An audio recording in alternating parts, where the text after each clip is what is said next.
qui nous écoutent sur Facebook et ceux qui vont nous écouter par la suite. Voilà, on est très encouragés par tous ces beaux témoignages. Et aujourd'hui, enfin, je voulais juste un peu vous partager. Donc, Bénédicte est ma filleule, en fait. Donc, c'est vraiment une connexion divine que le Seigneur a fait pour nous. Donc, ses parents l'ont adoptée à l'âge de 4 ans. Et vous savez ce qu'elle chantait à l'âge de 4 ans? Dieu est la source de ma joie. Amen. Et je trouve que ça l'a suivi jusqu'aujourd'hui.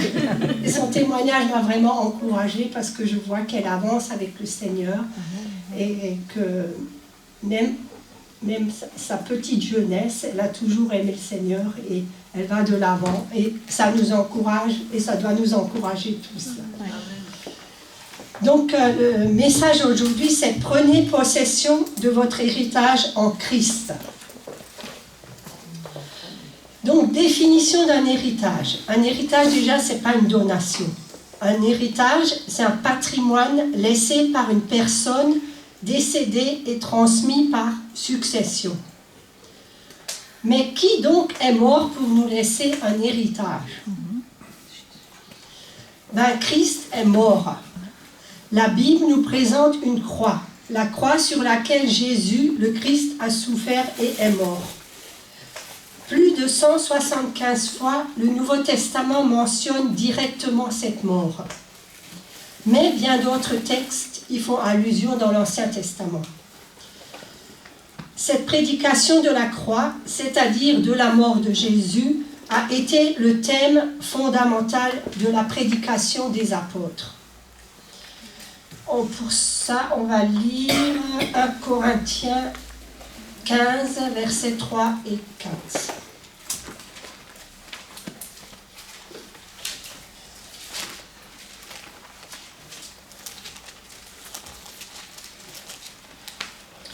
Je vous ai enseigné avant tout, comme je l'avais aussi reçu, que Christ est mort pour nos péchés selon les Écritures, qu'il a été enseveli et qu'il est ressuscité le 3e jour selon les Écritures et qu'il a apparu à Céphas puis aux 12. L'héritage donc, puisque Jésus est mort, est devenu disponible grâce à sa mort. Désormais, toutes les richesses dont fait état le testament, et c'est quoi le testament? Ben, c'est la parole de Dieu, là, peuvent revenir aux héritiers. La mort du Christ est intervenue, dit l'Épître aux Hébreux, ça c'est le verset 9, non, le chapitre 9, verset 15, afin que ceux qui sont appelés reçoivent l'héritage éternel qui leur a été promis. Je vais vous le lire dans la version français courant. Voilà pourquoi le Christ est l'intermédiaire d'une alliance nouvelle, afin que ceux qui ont été appelés par Dieu puissent recevoir les biens éternels qu'il a promis aux siens. Ils le peuvent parce qu'une mort est intervenue grâce à laquelle les humains sont délivrés des fautes commises sous la première alliance. Aujourd'hui, si vous êtes nés de nouveau, mes chers frères et sœurs, on peut se réjouir d'avoir reçu des biens éternels. Grâce à la mort et à la résurrection aussi de Jésus, parce que Jésus est vivant aujourd'hui, et sinon, je ne pense pas non plus qu'on pourrait toucher cet héritage. Donc c'est pour cela que l'apôtre Paul non seulement enseignera que Christ est mort, mais que ce message sera toujours le centre de sa prédication. Nous prêchons quelque chose qui paraît fou aux uns, qui en scandalise d'autres, dit-il. Nous prêchons Christ crucifié, c'est-à-dire Dieu passé par la mort, descendu dans la tombe, et il ajoutera « Je n'ai pas eu la pensée de savoir parmi vous autre chose que Jésus-Christ et Jésus-Christ crucifié. » Pour ceux qui veulent les références, c'est 1 Corinthiens 23, 1 Corinthiens 2, verset 2. Donc, Paul, en proclamant ceci, il disait « Maintenant, vous pouvez entrer en possession de l'héritage divin. Ne restez pas accablés dans votre pauvreté, sortez de votre misère. Jésus, lui, qu'est-ce qu'il a dit? Tout est accompli. Quand il a expiré sur la croix. Tout est accompli maintenant pour que les biens promis dans le testament deviennent nôtres. Telle est la bonne nouvelle. La bonne nouvelle, ça veut dire évangile. Évangile, ça veut dire bonne nouvelle. C'est-à-dire l'évangile que Paul annonçait, mais c'est aussi l'évangile que nous, on doit annoncer.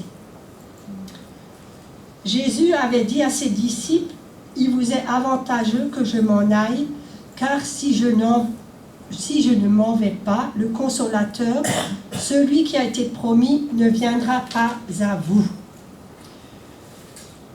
Vous savez tous que le Consolateur, c'est le Saint-Esprit.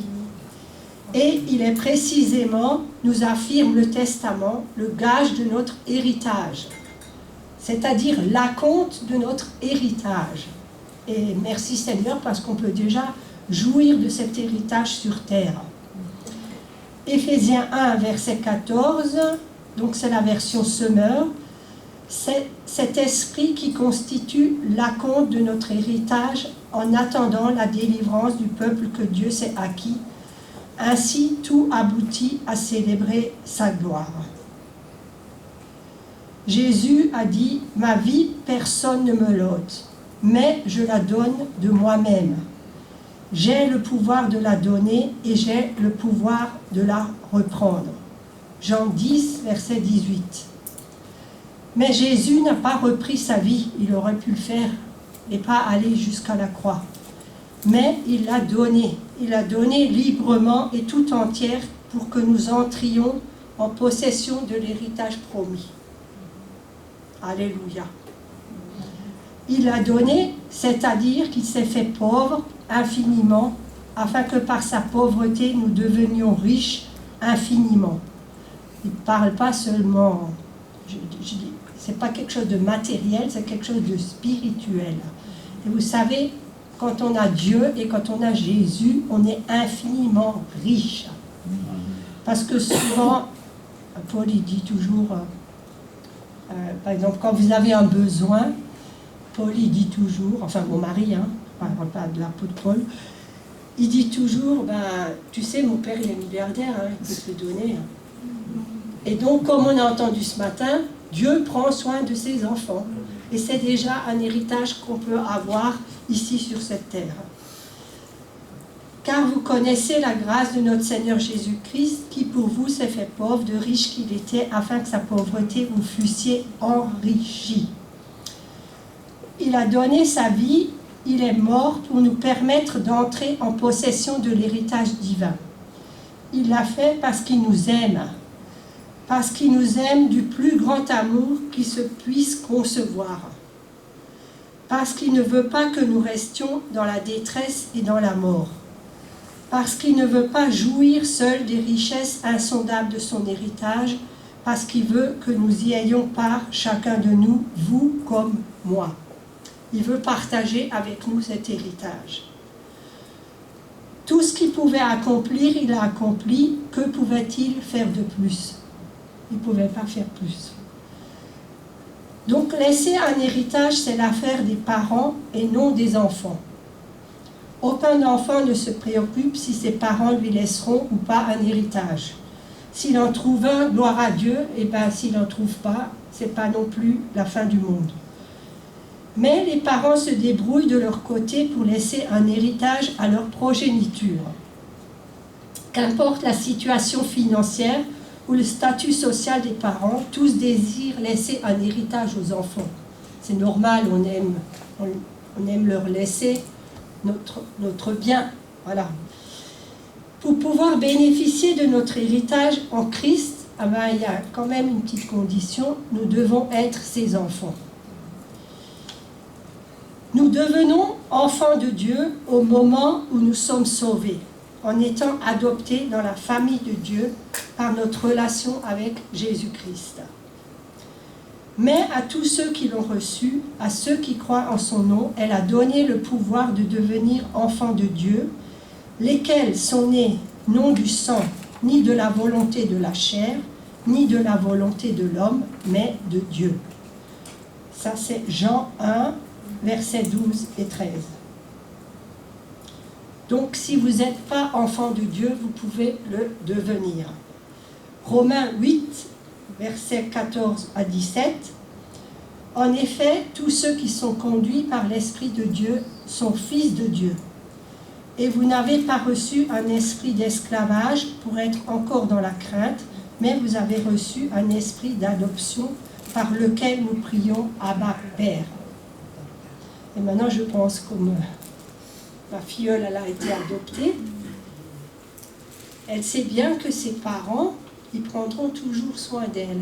Et nous, quand on a été adoptés dans la famille de Christ, ah ben c'est pareil, le Seigneur, il prendra toujours soin de nous. Et il ne faut pas en douter, parce que le Seigneur, il nous aime toujours et il ne nous abandonnera jamais. Alors, l'Esprit lui-même rend témoignage à notre esprit que nous sommes enfants de Dieu. Or, si nous sommes enfants, nous sommes aussi héritiers, héritiers de Dieu et co-héritiers de Christ, si toutefois nous souffrons avec lui afin de prendre aussi part à sa gloire. Donc ceux qui sont sauvés sont enfants de Dieu par la foi en Jésus-Christ. Car Dieu vous a prédestinés à être ses enfants adoptifs par Jésus-Christ. C'est ce qu'il a voulu dans sa bienveillance. Alors, Luc 12, verset 32. Ne crains point, petit troupeau, car votre Père a trouvé bon de vous donner le royaume. Accepter l'idée selon laquelle nous sommes enfants de Dieu engage obligatoirement le Père Céleste à nous réserver un héritage. Et la Bible nous parle beaucoup de l'héritage glorieux que nous avons en Christ. Celui qui est venu nous réconcilier avec le Père et nous donner accès au royaume des cieux. La question ici n'est pas de savoir s'il y a un héritage qui nous est réservé, mais bien comment en prendre possession. Donc, d'après vous, qu'est-ce que c'est l'héritage? L'héritage, c'est toutes les promesses de Dieu qu'il y a dans sa parole. Et la Bible, c'est le testament de Dieu, et c'est ce livre qui décrit le mieux l'héritage que Dieu nous laisse. Elle dit aussi qui sont les héritiers et comment l'héritage va passer entre leurs mains. Galates 4, verset 7 nous dit « Ainsi tu n'es plus esclave, mais fils, et si tu es fils, tu es aussi héritier par la grâce de Dieu. » Donc, à la lumière de ce testament, les héritiers de Dieu, ce sont donc ses enfants. Les hommes, s'ils sont par nature créatures de Dieu, ne sont pas tous enfants de Dieu. Mais ils peuvent le devenir en acceptant Christ. Ceux qui se repentent de leurs péchés et qui croient en Jésus-Christ sont alors adoptés par Dieu comme ses enfants. Et désormais, les richesses du divin héritage leur sont assurées. Dieu, en fait, veut que dans toutes les sphères de notre vie, nous apprenions à prendre possession de notre héritage. J'en prends aujourd'hui un témoin contre vous, le ciel et la terre. J'ai mis devant toi la vie et la mort, la bénédiction et la malédiction. Choisis la vie afin que tu vives, toi et ta postérité. Deutéronome 30, verset 19. En fait, la bénédiction, Dieu nous dit de choisir la bénédiction. La bénédiction, c'est notre héritage. Il nous dit de choisir entre cette vie et cette mort, donc choisissez bien la vie. Tout ce qui nous arrive, vous savez, ce n'est pas toujours la volonté de Dieu. Dieu nous demande de discerner, car le voleur ne vient que pour dérober, par exemple, notre joie. Il veut nous voler notre joie.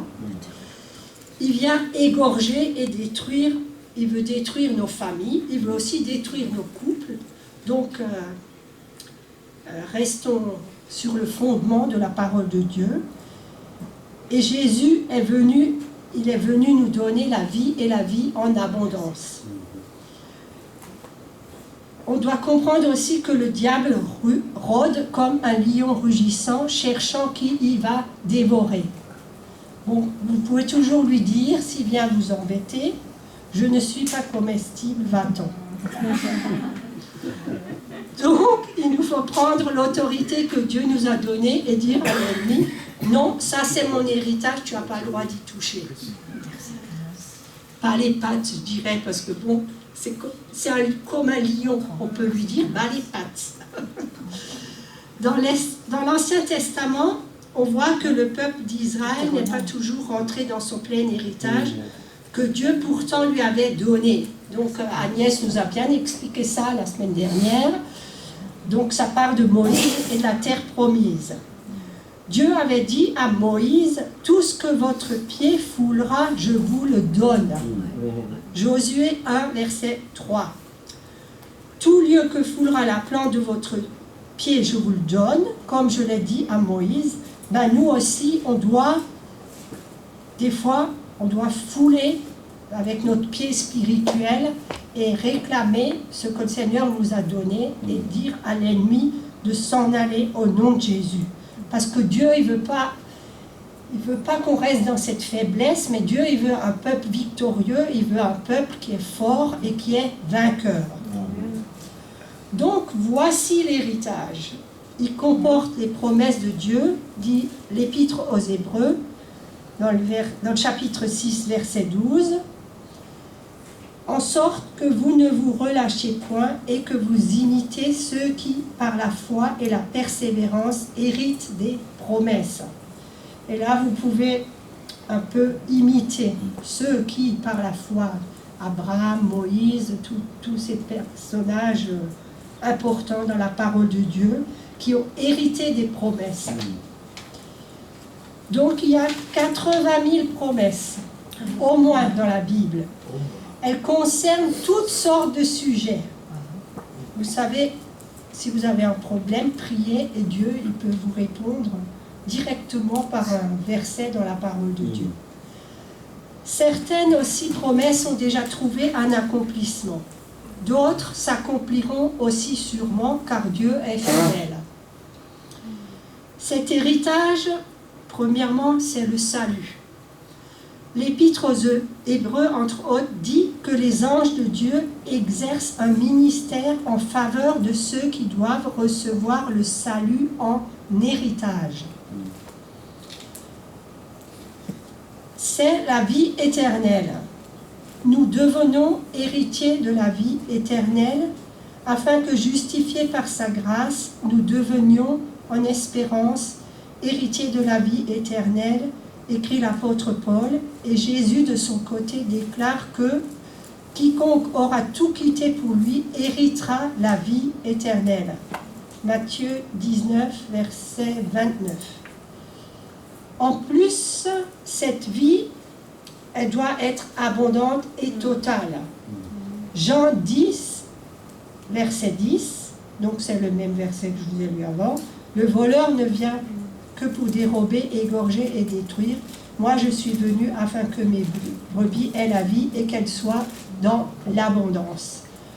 Donc, on doit se saisir vraiment de notre autorité, c'est quelque chose de primordial. Et soyons aussi sur nos gardes. Parce que il m'est déjà arrivé de faire mon culte et de tomber vraiment sur ce verset.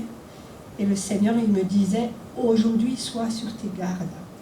Et effectivement, des fois, l'ennemi, il venait me titiller. Mais comme j'avais vraiment médité sur cette parole, ben, j'ai fermé la gueule au lion. Ah oui. Et il est comme un lion. Donc il est que comme. Il n'a pas de dents. Donc, un des héritages aussi, c'est la paix. Je vous donne ma paix, dit Jésus, Jean 14, verset 27. Je vous laisse la paix, je vous donne ma paix, je ne vous donne pas comme le monde donne, que votre cœur ne se trouble point et ne s'alarme point. Donc cette paix, on peut déjà l'expérimenter sur terre. C'est déjà l'héritage. La joie, c'est déjà notre héritage. L'amour, c'est déjà notre héritage. C'est aussi la certitude de la victoire. Romains 8, versets 38 et 39. Car j'ai l'assurance que ni la mort, ni la vie, ni les anges, ni les dominations, ni les choses présentes, ni les choses à venir, ni les puissances, ni la hauteur, ni la profondeur, ni aucune autre créature ne pourra nous séparer de l'amour de Dieu manifesté en Jésus-Christ notre Seigneur. C'est aussi la bénédiction. 1 Pierre 3, verset 9. Ne rendez point pour mal ou injure pour injure, bénissez au contraire, car c'est à cela que vous avez été appelés afin d'hériter la bénédiction. C'est aussi la gloire de Dieu lui-même. Je leur ai donné la gloire que tu m'as donnée, dit Jésus dans sa prière à son Père. Dieu veut, dit Paul, que nous possédions la gloire de notre Seigneur Jésus-Christ. 2 Thessaloniciens 2,14. C'est à quoi il vous a appelé par notre évangile pour que vous possédiez la gloire de notre Seigneur Jésus-Christ. Donc notre héritage, c'est aussi le royaume de Dieu. Dieu a choisi les pauvres selon le monde pour les rendre riches en la foi et héritiers du royaume qu'il a promis à ceux qu'il aime, écrit l'apôtre Jacques, chapitre 2, verset 5. Écoutez, mes frères bien-aimés, Dieu n'a-t-il pas choisi les pauvres aux yeux du monde pour qu'ils soient riches en la foi et héritiers du royaume qu'il a promis à ceux qu'il aime?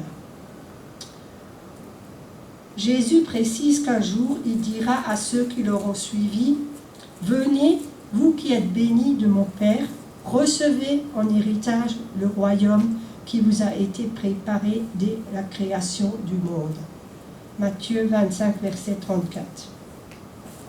Alors le roi dira à ceux qui seront à sa droite, « Venez, vous qui êtes bénis de mon Père, prenez possession du royaume qui vous a été préparé dès la fondation du monde. »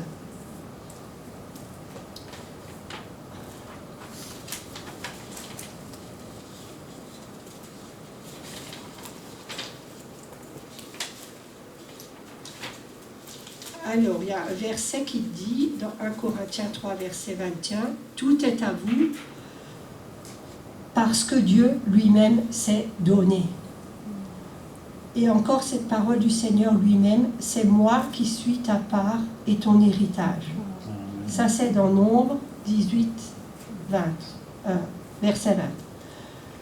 Nous comprenons devant une telle perspective aussi infinie que Dieu l'est lui-même, que la Bible, elle parle des richesses de ce glorieux héritage. Qu'elle dise que cet héritage n'est pas comme les trésors des hommes, que les vers et la rouille rongent et que les voleurs dérobent, mais qu'il est un héritage éternel. Ce qui veut dire que non seulement il ne s'effrite ni ne s'épuise, mais qu'il n'échappe pas à ceux qui le reçoivent. Personne ne peut vous l'enlever.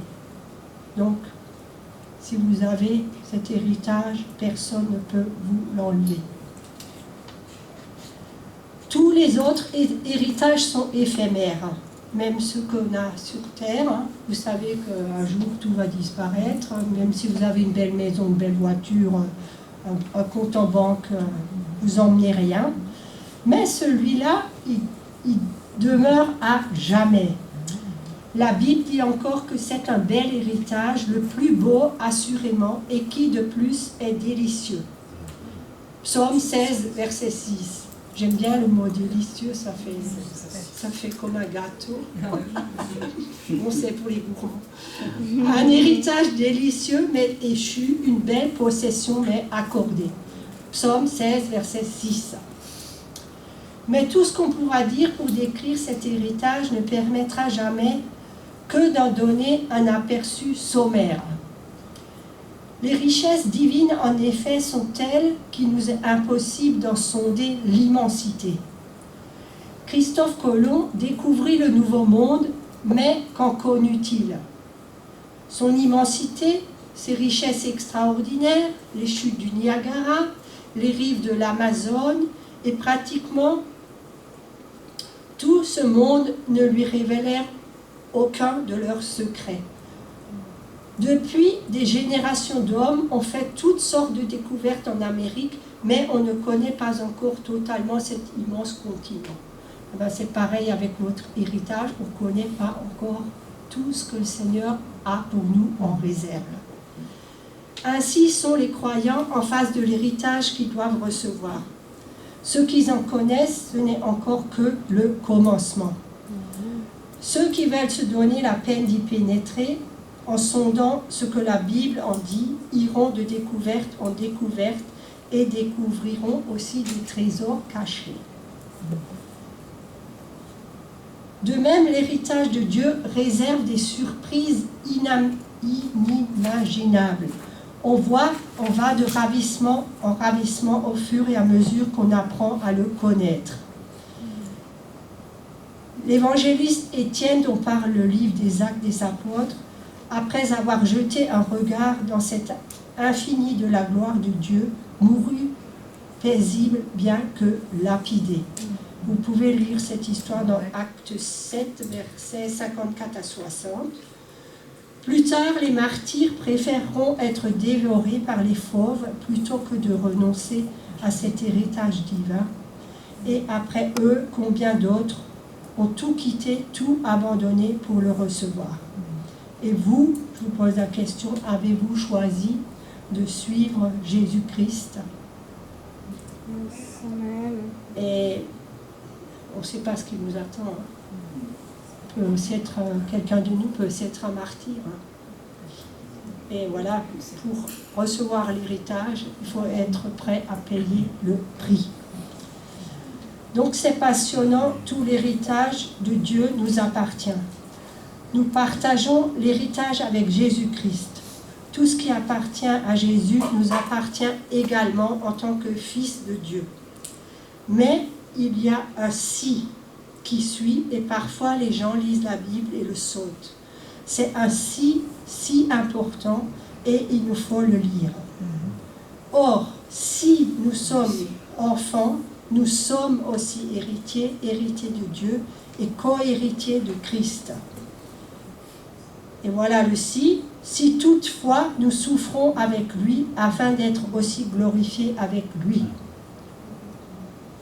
Nous sommes héritiers de tout héritage, nous sommes héritiers de toutes les bénédictions et nous sommes aussi héritiers des souffrances. Et on ne peut pas échapper aux souffrances et nous attendre à hériter des bénédictions. Ça, c'est très clair. La condition, c'est si nous souffrons avec lui. Pour obtenir la possession effective de notre héritage en tant que chrétien, il nous faut suivre l'exemple d'Israël. Il n'est pas suffisant de s'aligner le long de la rive et de regarder de loin notre héritage en disant « tout ça, je l'ai ». Il nous faut poser les pieds dans les choses que Dieu nous a promises. Il nous faut en prendre possession pour nous-mêmes d'une façon individuelle et personnelle. Et c'est là où la souffrance entre en compte. Parce que quand nous le faisons, nous partageons inévitablement les souffrances de Christ. Il faut du cran pour être chrétien. Il en faut aussi pour entrer dans notre héritage. Ce sont les violents qui s'emparent du royaume de Dieu, nous dit la parole de Dieu. Bien sûr, l'évangile, ce n'est pas quelque chose de violent. La violence ici dont il est question n'est pas celle du monde, mais il s'agit d'une violence selon le Seigneur. En effet, en dehors de se convertir ou d'accepter le Seigneur, le chrétien doit se faire violence sur lui-même afin de surmonter les œuvres de la chair, pouvant bloquer notre accès au royaume des cieux. Cela implique que le chrétien a une part de responsabilité à assurer et à se discipliner aussi, parce qu'il faut qu'on fasse mourir notre chair. Vous savez, des fois, ce n'est pas facile dans la vie chrétienne, rien que de faire notre culte, mais on devrait le faire avec l'âge, on devrait le faire plus facilement, mais des fois, je suis aussi obligée de me faire violence pour rentrer dans la présence de Dieu. Et des fois, ce matin, j'avais eu cette parole, arrêtez et sachez que je suis Dieu. Des fois, il faut savoir s'arrêter et peut-être même aussi prendre un temps pour aller à un séminaire comme était Bénédicte, pour nous ressourcer et pour pouvoir vraiment se mettre dans la présence de Dieu. Et c'est aussi ça qui va assurer notre héritage. Donc, je vous laisse sur ce verset. Aspirez à la présence de Dieu. N'oubliez pas que notre royaume, c'est le royaume de Dieu. Notre héritage, c'est spirituel, mais cela se matérialisera forcément dans le naturel. C'est ce qu'on a entendu ce matin par ce témoignage. Cherchez premièrement le royaume et la justice de Dieu, et toutes ces choses vous seront données par-dessus. Matthieu 6, verset 33. Et ça me fait toujours penser à mon mari. Quand il n'avait pas de travail, il disait « Je cherche le royaume de Dieu et sa justice, et Dieu me donnera tout par-dessus. » Et des fois, il restait bien tranquille, il faisait ce qu'il devait faire, et il priait, cherchait la face de Dieu, et le travail venait. Donc, cette vie de bénédiction extraordinaire qu'il vous a donnée n'est pas le résultat de vos bonnes œuvres ou de vos actes de justice personnelle, c'est sa grâce qui agit. Il vous a qualifié pour hériter et marcher dans la plénitude des bénédictions de l'Évangile. Étudiez la parole pour en savoir plus sur votre héritage et vos merveilleuses bénédictions en Christ, et vivez dans ces bénédictions chaque jour. Et je vais finir par la prière. Seigneur, merci parce que tu nous as laissé cet héritage, parce que nous sommes tes enfants et nous pouvons nous en saisir pleinement. Merci Père Céleste, parce que tu as une vie extraordinaire de bénédiction en réserve pour chacun de nous. Je te bénis parce que tu nous donnes aussi d'être en communion avec toi par le Saint-Esprit. Et merci Seigneur de pouvoir participer à ta gloire. Merci pour ta grâce et ta justice que tu nous as donnée. Béni soit ton nom Seigneur. Merci aussi pour ta parole. Seigneur, que nous puissions vraiment rechercher encore tes promesses dans ta parole. Et merci parce que tu nous les fais expérimenter. Je te bénis pour la vie éternelle que tu as donnée aussi à chacun de nous. Au nom de Jésus, Amen. Amen.